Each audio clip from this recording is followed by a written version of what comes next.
প্রতিদিন নতুন নতুন ভালোবাসার গল্প পেতে আমাদের চ্যানেলটি সাবস্ক্রাইব করে বেল বাটনে ক্লিক করুন। স্যার, আমি আপনাকে সিরিয়াস কিছু বলতে চাচ্ছি। হ্যাঁ, বলো। আমি আপনাকে স্যার বলে ডাকতে পারবো না। তাহলে ভাইয়া বলে ডেকো। না, আমি আপনার নাম ধরে ডাকবো। এটা কেমন কথা? আমি তোমার থেকে বড়, তারপর তোমার শিক্ষক। নাম ধরে ডাকলে খারাপ দেখাবে। এতই যখন বোঝেন তাহলে আমার মনের কথা কেন বোঝেন না? কতভাবে বোঝানোর চেষ্টা করি, তাও বুঝতে পারেন না কেন? জানি না, সরাসরি বলো, কি বলবা? আমি আপনাকে ভালোবাসি। বুঝেছি, কিন্তু এটা তো সম্ভব না। কেন সম্ভব না? আর আমাকে বাতিল করার কথা চিন্তা করবি না, তাহলে এখানে কেটে রেখে দেব। দেখো নীলা, সব কিছু জোর করে হয় না। আমি মধ্যবিত্ত ঘরের সন্তান। আমার ভবিষ্যৎ আমাকেই গড়তে হবে, তাই এসবে জড়াতে পারবো না। আমি জানি আপনি জ্ঞানী, তবে আমার এত জ্ঞানের কথা শোনানো লাগবে না। আর রাতেই আমার হ্যাঁ উত্তর চাই। নীলা, বোঝার চেষ্টা করো। এখন আসতে পারেন, রাতে ফোন দিব। ঠিক আছে। এতক্ষণ কথা বললাম আমার ছাত্রী নীলার সাথে। নীলা হচ্ছে আমার বেস্ট ফ্রেন্ড নিধির বোন। অনেক বড়লোক নিধিরা, আর আমি মধ্যবিত্ত পরিবারের সন্তান। আমি তানভীর, এবার অনার্স দ্বিতীয় বর্ষ। নিধিও আমার সাথে পড়ে। নিধির কারণেই নীলাকে প্রাইভেট পড়াই। নীলা এবার ইন্টার দ্বিতীয় বর্ষের ছাত্রী। অনেক রাগী আর বদমেজাজি। বাবা মায়ের ছোট মেয়ে হওয়াতে নীলা তাদের অনেক আদরের।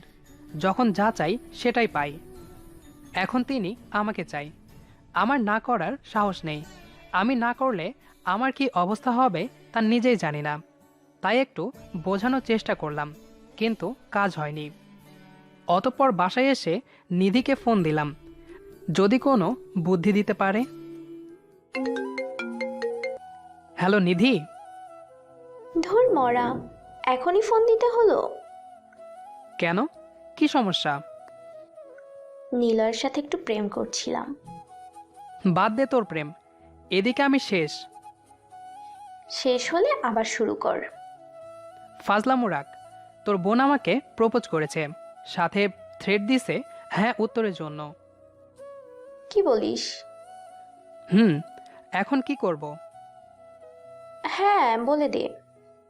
তুই তো আমার সম্পর্কে ভালোই জানিস, আমার দ্বারা রিলেশন করা সম্ভব না। কিছু একটা বুদ্ধি দে। কিছু করার নাই, নীলা যা চাই তাই ওকে দিতে হয়। ওকে হাজার বুঝালেও বুঝবে না। বুঝলাম, আচ্ছা রাখি। হুম, না করিস না, তাহলে কিন্তু সমস্যা হতে পারে। জানি, রাখ এখন। হুম। কি করব বুঝতে পারছি না, না বলার কোনো উপায় খুঁজে পাচ্ছি না। অবশেষে অনেক ভাবনা চিন্তার পর একটা উপায় পেলাম। নীলাকে এখন হ্যাঁ বলে দিব, কারণ ওর বয়সটা আবেগের। আবেগের বশবর্তী হয়েই ভালোবাসার কথাটা বলেছে। আবেগ যখন ফুরিয়ে যাবে তখন ও নিজেই আমার থেকে দূরে চলে যাবে। রাতে পড়াশোনা করে খাওয়া দাওয়া সেরে নিলাম, কিন্তু নীলা এখনো ফোন দেয়নি। তাই একটু শুলাম। একটু পর ফোনটা বেজে উঠল। অপরিচিত নাম্বার থেকে ফোন এসেছে। এটাই হয়তো নীলা। হ্যালো, কে বলছেন? আমি নীলা। ওহ, বলো। আমি কি বলবো, বলবেন তো আপনি। কি আর বলবো, তুমি তো বলেই দিছো তোমার হ্যাঁ উত্তর চাই। তাহলে আপনি রাজি? এছাড়া আর কোনো উপায় নাই তো। ওকে, কালকে পড়াতে চলে আসবা। আর হ্যাঁ, আমি তোমাকে তুমি করেই বলবো। হুম। এখন রাখছি। আচ্ছা। একগাদা চিন্তা নিয়ে ফোনটা রাখলাম। রাজি তো হলাম, কিন্তু ওর আবদারগুলো পূরণ করব কিভাবে? আমার তো সামর্থ্য নেই। ও অনেক বড় পরিবারের মেয়ে, চাওয়াটাও হয়তো বড়। জানি না শেষ পর্যন্ত কি হবে। চিন্তা ভাবনার সমাপ্তি টেনে ঘুমিয়ে পড়লাম। সকালে ঘুম ভাঙল ফোনের আওয়াজে। ফোনটা হাতে নিতেই টাসকি। নীলার নাম্বার থেকে কল এসেছে। আমার জানা মতে নীলা 9টায় ঘুম থেকে ওঠে, কিন্তু এখন মাত্র 7টা বাজে। হ্যালো। গুড মর্নিং বাবু, ঘুম ভেঙেছে? Good morning. এইমাত্র উঠলাম। আচ্ছা, ফ্রেশ হয়ে আমাদের বাসাতে চলে আসবা, এখানেই নাস্তা করবা। কেন? তোমাকে আসতে বলছি, আসবা, এত কিছু জানা লাগবে না। আচ্ছা। থ্যাংক ইউ বাবু। ঘুম থেকে উঠে ফ্রেশ হলাম, তারপর নিধিদের বাড়ির দিকে রওনা দিলাম। জানি না নীলা এত সকালে কেন ডাকলো, যা হোক গেলেই বুঝতে পারবো। অতপর নিধিদের বাসাতে হাজির হলাম। নীলাকে কোথাও দেখলাম না। নিধিকে দেখলাম ডাইনিং টেবিলে বসে আছে, তাই আমি ওর পাশে গিয়ে বসলাম। কি রে দোস্ত, এত সকালে আমাদের বাসায়? নীলা সকালে ফোন দিয়ে আসতে বলল, তাই আসলাম। যাক, অবশেষে তুইও ডাবল। ডাবল কি শখ করে হয়েছি? তোর বোনের হুমকিতে রাজি হয়েছি। হঠাৎ কলারে টান অনুভব করলাম। পেছনে দেখি নীলা কলার টেনে ধরেছে। দেখে মনে হচ্ছে রেগে আছে প্রচণ্ড আকারে। ওই, তোকে আমি হুমকি দিচ্ছি আর তুই অনিচ্ছাতে রাজি হয়েছিস? আরে না, কি বলো? আমি নিজের কানে শুনেছি, তোর ব্যবস্থা পরে করব। আর আপু, তানভীরের সাথে তোমার এত কথা কিসের? আমার ফ্রেন্ড, কথা বলতেই পারি। না, এখন থেকে দরকার ছাড়া কথা বলবে না। কেন? কারণ আমার বয়ফ্রেন্ডের সাথে অন্য কোনো মেয়ে কথা বলবে, তা আমি কিছুতেই মেনে নেব না। বাহ, তানভীরকে তো আমার কারণেই পেলি, আর আমি এই কথা বলতে পারবো না? এজন্যই তো তোমাকে কথা বলার সুযোগ দিছি, তবে দরকার ছাড়া কথা বলবে না। আচ্ছা। আমি তো কিছুই বুঝতে পারলাম না। আরে গাধা, তোকে যেদিন প্রথম বাড়িতে নিয়ে আসি সেদিন নীলা তোর উপর ক্রাশ খায়, তাই তো তোকে নীলাকে প্রাইভেট পড়াতে বলি, যাতে নীলা তোকে মনের কথা বলতে পারে। তার মানে সব প্ল্যান মাফিক? বাবু। তারপরে সবাই মিলে নাস্তা শেষ করলাম। তখনই নিধি আমাকে টেনে নিয়ে আসলো বাসা থেকে। নিধি আমাকে বাসার নিচে নিয়ে আসলো। ওদিকে দেখলাম নিধি যখন আমাকে নিচে নিয়ে আসলো তখন নীলা রাগে চোখে তাকিয়েছিল। ওই, এভাবে নিচে আনলি কেন? দরকার আছে, ভার্সিটিতে যাব। তো যা, আমাকে নিয়ে আসলি কেন? একা যেতে ইচ্ছে করছে না, তাই তোকে নিয়ে আসলাম। হ্যাঁ, নীলার দিকে তাকিয়েছিলি আমাকে নিচে আনার সময়? না, কেন? ও তো রেগে আগুন হয়ে গেছিল। ওই দেখ, নীলা আসছে। নীলা খুব দ্রুতই আমাদের কাছে আসলো। আপু, তুমি তানভীরকে এখানে নিয়ে আসলা কেন? ভার্সিটি যাব তাই। তো যাও, ওকে কেন সাথে আনলে? তোমাকে বলেছি না দরকার ছাড়া ওর সাথে মেলামেশা করবা না। দরকার আছে বলেই এনেছি। আর হ্যাঁ, ও আমার বেস্ট ফ্রেন্ড, এইটাই মনে রাখবি। কিন্তু এখনও আমার বয়ফ্রেন্ড। আমার বয়ফ্রেন্ডের সাথে তুমি কথা বলবে না। আমার ফ্রেন্ডের সাথে আমি কথা বলবো? না, বলবে না। কেন? কারণ আমি তো তোমার বয়ফ্রেন্ড নিলয়ের সাথে কথা বলি না, সেহেতু তুমিও বলবে না। তোকে কে বলেছি নিলয় আমার বয়ফ্রেন্ড? কেন? আমি যেদিন তানভীরকে প্রপোজ করি সেদিন রাতে তানভীরের সাথে তুমি কথা বলেছিলে, আমি সব শুনেছি। লজ্জা করে না তোর বড়দের কথা লুকিয়ে শুনিস? না, করে না। দুই বোনের ঝগড়া শুনে বাসার ভেতর থেকে আঙ্কেল আন্টি দুজনেই বাইরে আসলো পরিস্থিতি সামাল দিতে। এতক্ষণ আমি কিছু বলি নাই, শুধু নীরব দর্শকের মতো শুনেছি। কারণ কিছু বললেই দুদিক থেকে ঝড় এসে আমাকে উড়িয়ে দিত। এই, তোরা এসব কি শুরু করলি? পাবলিক প্লেসে ঝগড়া করলে লোকে খারাপ বলবে। আগে ভেতরে চল। চুপচাপ ভেতরে আসো। অতপর সবাই ভেতরে ঢুকলাম। এবার বল, দুই বোন কি নিয়ে ঝগড়া করছিলি? বাবা, আমি তানভীরকে নিয়ে ভার্সিটিতে যাচ্ছি, কিন্তু নীলা যেতে দিচ্ছে না। নীলা মামনি, ওরা দুইজন ভার্সিটিতে গেলে তোমার সমস্যা কি? ওদের বাধা দিচ্ছ কেন? বাবা, আমি এখন তানভীরের সাথে ঘুরতে যাব বলে বাসায় ডেকেছি। তাহলে আপু কেন ওকে নিয়ে ভার্সিটি যাবে? ওরা দুজন তো বন্ধু, তাই একসাথে ভার্সিটিতে যাচ্ছে। কিন্তু তুমি তানভীরের নাম ধরে ডাকছো কেন? উনি তোমার বড়, আর ওর সাথে তুমি ঘুরতে যাবে কেন? বাবা, তানভীর আমার বয়ফ্রেন্ড, তাই আমি নাম ধরে ডাকছি। আর আমি আমার বয়ফ্রেন্ডের সাথে ঘুরতে যাব, এতে সমস্যা কোথায়? তা মামনি, এসব চলছে কবে থেকে? এই তো 2 দিন আগে থেকে। বাবা, তোমার বড় মেয়েকে আমার বয়ফ্রেন্ডের সাথে কথা বলতে বারণ করে দাও। মামনি, ওরা তো বেস্ট ফ্রেন্ড, একসাথে পড়াশোনা করে, ওদের তো কথা বলার দরকার আছে। না, আমি তো নীলয় ভাইয়ের সাথে কথা বলি না, তাহলে আপু কেন তানভীরের সাথে কথা বলবে? নিলয়টা কে? নীলয় হচ্ছে আপুর বয়ফ্রেন্ড। নিধি মামনি, তোমারও বয়ফ্রেন্ড আছে? না, আসলে বাবা, তুমি আপুকে নীলয় ভাইয়ের সাথে বিয়ে দিয়ে দাও, তাহলে আপু তানভীরের সাথে বেশি কথাবার্তা বলতে পারবে না। নিধি মামনি, তুমি নিলয়ের নাম্বারটা আমাকে দিও। কেন? আহা, তোমাকে দিতে বলছি, দিবা। ঠিক আছে। এখন তোমরা যাও। অতপর নীলা আমাকে নিয়ে চলে আসলো। তারপর নীলা একটা রিক্সা ডেকে একটা পার্কে নিয়ে যেতে বলল। ওই দূরে কেন, কাছে বসো। না, সমস্যা নেই। তোমাকে কাছে বসতে বলছি। আচ্ছা। এবার আমি তোমার কাঁধে মাথা রাখবো, আর তুমি এক হাত দিয়ে আমাকে ধরে রাখবা। ঠিক আছে। অতপর নীলা আমার কাঁধে মাথা রাখলো। আমি ওকে এক হাত দিয়ে ধরলাম, কিন্তু কেমন একটা অস্বস্তি লাগছে। আগে কখনো মেয়েদের এত কাছে আসেনি তো, তাই। এই, তোমার হাত কাঁপছে কেন?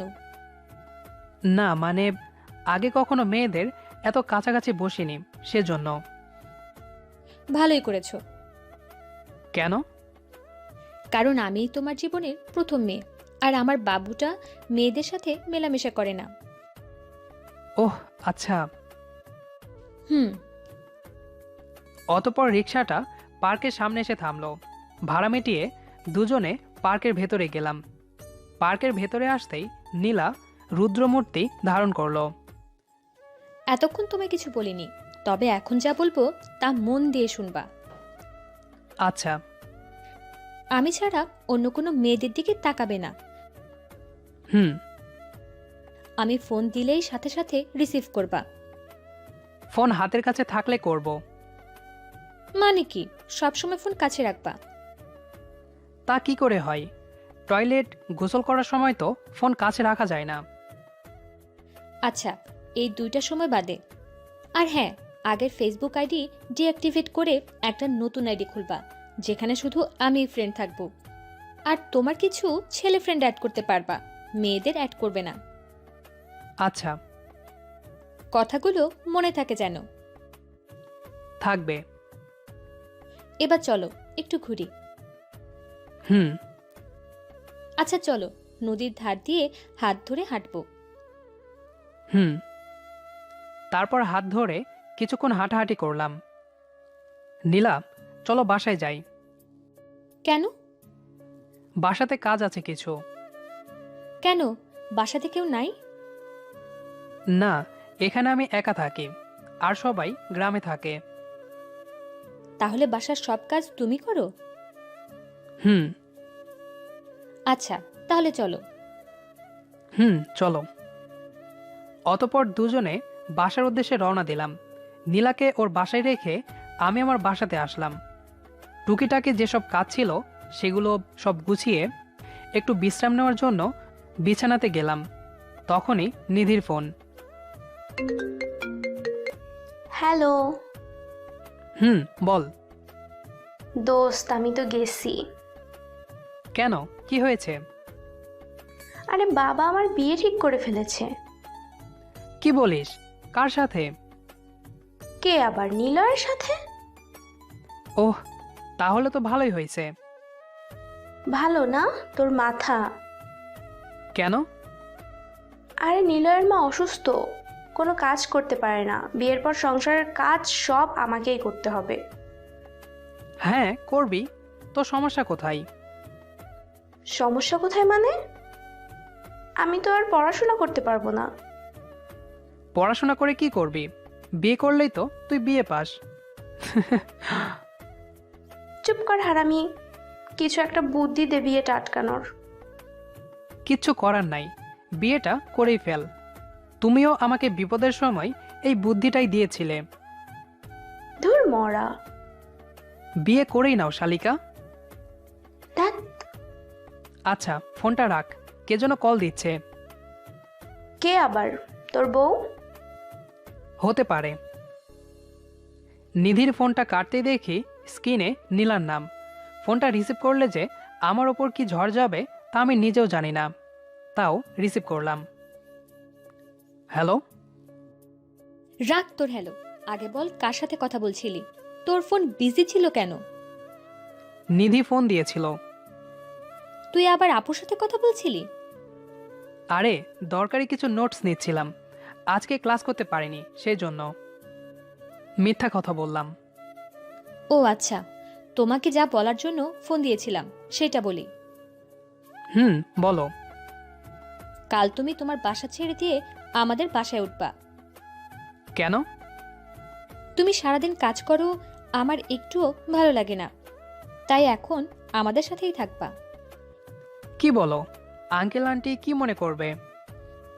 কিছু মনে করবে না, বাবা নিজেই তোমাকে আমাদের বাসায় থাকার কথা বলেছে। কালকেই সব জিনিসপত্র নিয়ে চলে আসবা। ঠিক আছে। একটা সুসংবাদ আছে, কি? আপুর বিয়ে ঠিক হয়ে গেছে। জানি, কিন্তু এটা সুসংবাদ কেন? আরে আপুর বিয়ে হয়ে গেলে আমার আর তোমার মাঝে কেউ থাকবে না। ওহ। রাখছি। আচ্ছা। অতঃপর পরের দিন বাসাটা ছেড়ে দিয়ে নীলাদের বাসার সামনে হাজির হলাম সব মালপত্র নিয়ে। এবার নীলার কাছে ফোন দিলাম। নীলা, আমি তোমাদের বাসার সামনে দাঁড়িয়ে আছি। আচ্ছা, আমি আসছি। তাড়াতাড়ি আসো, নিচে খুব রোদ। হুম। একটু পর নীলা নিচে নেমে আসলো। বাবু, খুব কষ্ট হয়েছে? না, আগে এগুলো ঘরে ঢোকানোর ব্যবস্থা করো। হুম। তারপর কয়েকজন কাজের লোক আর আমি আসবাবপত্রগুলো আমার জন্য বরাদ্দ রুমে লোড করলাম। তারপর আমি আর নীলা মিলে রুমটা সাজিয়ে নিলাম। অনেকটা ক্লান্ত লাগছিল, তাই একটু ঘুমিয়ে গেছিলাম। নীলার ডাকে ঘুমটা ভাঙল। এই তানভীর, ওঠো। কি? খেতে আসো, সবাই অপেক্ষা করছে। এখন আবার কিসের খাওয়া? ডিনার করবে, চলো। মানে এখন রাত? 10টা বাজে এখন। ওহ শিট, আগে ডাকুনি কেন? তুমি অনেক কাজ করলে, তাই তোমার একটু রেস্টের প্রয়োজন, সেজন্য। এখন চলো। চলো। হাত মুখ ধুয়ে ফ্রেশ হয়ে ডাইনিং টেবিলে গেলাম। সবাই একসাথে খাচ্ছি। হঠাৎ করেই আঙ্কেল বলে উঠলেন, তানভীর, তোমার কি কোনো অসুবিধা হচ্ছে? না আঙ্কেল। আচ্ছা, তোমাকে একটা কথা বলি। তুমি হয়তো জানো নিধির বিয়ে ঠিক হয়েছে, তাই আমি চাচ্ছি নিধির বিয়ের দায়িত্বটা তুমিই নাও। জি আঙ্কেল। না বাবা, ওকে কোনো দায়িত্ব দিতে হবে না। কেন, সমস্যা কি? ও কাজ করার নাম করে মেয়েদের সাথে গল্প করা শুরু করবে, এটা আমি সহ্য করতে পারবো না। না রে মা, ও শুধু ডেকোরেশন, লাইটিং এসব কিছু কাজগুলোর দায়িত্ব নেবে। তাছাড়া বাদ বাকি আমি দেখব। তাহলে ঠিক আছে। হুম। তারপর খাওয়া দাওয়া শেষ করে রুমে চলে আসলাম। এভাবে 3-4 দিন কাটিয়ে দিলাম। আজকে আমি আর নিধি ভার্সিটি যাচ্ছি। নীলা কলেজে গেছে, তাই আমি আর নিধি একসাথে আসতে পেরেছি। নিধি আগেই ক্লাসে চলে গিয়েছে। আমি একটু পর যাচ্ছি। হঠাৎ ফোনটা বেজে উঠল। আননোন নাম্বার থেকে ফোন এসেছে। রিসিভ করতেই বাবার কণ্ঠস্বর শুনতে পেলাম। আমাদের গ্রামে ফোন খুব কম, কারণ বিদ্যুৎ নেই, আবার নেটওয়ার্ক টাওয়ার নাই। সেজন্য গ্রামে খোঁজ নিতে পারে না। গ্রাম থেকে ফোন দিলেই শুধু কথা হয়। হ্যালো তানভীর। হ্যাঁ বাবা, কেমন আছো? আমি ভালো আছি, কিন্তু তোর মা একটু অসুস্থ। কি বলছো? কি হয়েছে মায়ের? এই একটু জ্বর হয়েছে, তুই চিন্তা করিস না। কেমন আছিস তুই এখন? ভালো আছি। আচ্ছা, আমি আজই আসছি গ্রামে। না, তোকে আসতে হবে না, বেশি সমস্যা হয়নি। তবুও আমি মাকে দেখতে আসছি। আচ্ছা, তাহলে সাবধানে আসিস। হুম। অতঃপর ক্লাসে না গিয়ে সোজা বাড়ির দিকে রওনা দিলাম। আসলে মাকে খুব ভালোবাসি, কারণ মায়ের অনুপ্রেরণায় আজ আমি এত দূর। অবশেষে বাড়ি এসে পৌঁছালাম। ওইদিকে নিধিদের জানাতে পারিনি আমি গ্রামে এসেছি, তাই ফোনটা বের করলাম, কিন্তু লাভ হলো না। নেটওয়ার্ক নাই, ফোনটা করা হলো না। আজ 3 দিন পর শহরে যাচ্ছি। মা এখন সুস্থ, তাই শহরে ফিরে যাচ্ছি। এই 3 দিন নিধিদের সাথে কোনো যোগাযোগ করতে পারিনি। হয়তো ওরা খুব টেনশনে আছে। শহরে ঢুকতেই ফোনে নেটওয়ার্ক আসলো, সেই সাথে নিধির ফোন। মরা তুই কোথায়? এতদিন কোথায় ছিলি? তোর ফোন বন্ধ ছিল কেন? আরে আসতে বল, গ্রামে ছিলাম তাই ফোন বন্ধ ছিল। তা আমাদের জানাসনি কেন? মায়ের শরীর খারাপ শুনে তখনই গ্রামে গিয়েছিলাম, আর গ্রামে ফোনে নেটওয়ার্ক থাকে না, তাই তোদের কিছু জানাতে পারিনি। ওহ, তুই কোথায় এখন? এই তো প্রায় চলে এসেছি। কেন? তুই যাওয়ার পর থেকে নীলা কিচ্ছু না খেয়ে অসুস্থ হয়ে পড়েছে। ওহ আচ্ছা, আসছি আমি। হুম। কিছুক্ষণের মধ্যে নীলাদের বাসাতে পৌঁছালাম। তারপর সোজা নীলার রুমে। আমি যেতেই নীলা এসে আমাকে জড়িয়ে ধরলো। কোনো কথা বলছে না, শুধু কেঁদেই যাচ্ছে। হঠাৎ আঙ্কেল বললেন, তানভীর, ভাবছি 2 মেয়ের বিয়ে একসাথেই দিব। মানে? তোমার মা বাবার সাথে কথা বলে তোমাদের বিয়ে আর নিধির বিয়ে একসাথেই দিব। আপনি যা ভালো বুঝেন। থ্যাংক ইউ বাবা। এবার তোমরা সবাই যাও। হুম। সবাই যেতেই নীলার ঠোঁট দুটো আমার ঠোঁটের সাথে মিশে গেল। অতঃপর বাকিটা ইতিহাস। গল্পটি কেমন লেগেছে সেটি অবশ্যই কমেন্ট করে জানাবেন। আপনার একটি কমেন্ট আমাদের পরবর্তী ভিডিওর জন্য উৎসাহ যোগাবে। তাই এখনই কমেন্ট করে জানিয়ে দিন গল্পটি আপনার কাছে কেমন লেগেছে। ধন্যবাদ সবাইকে।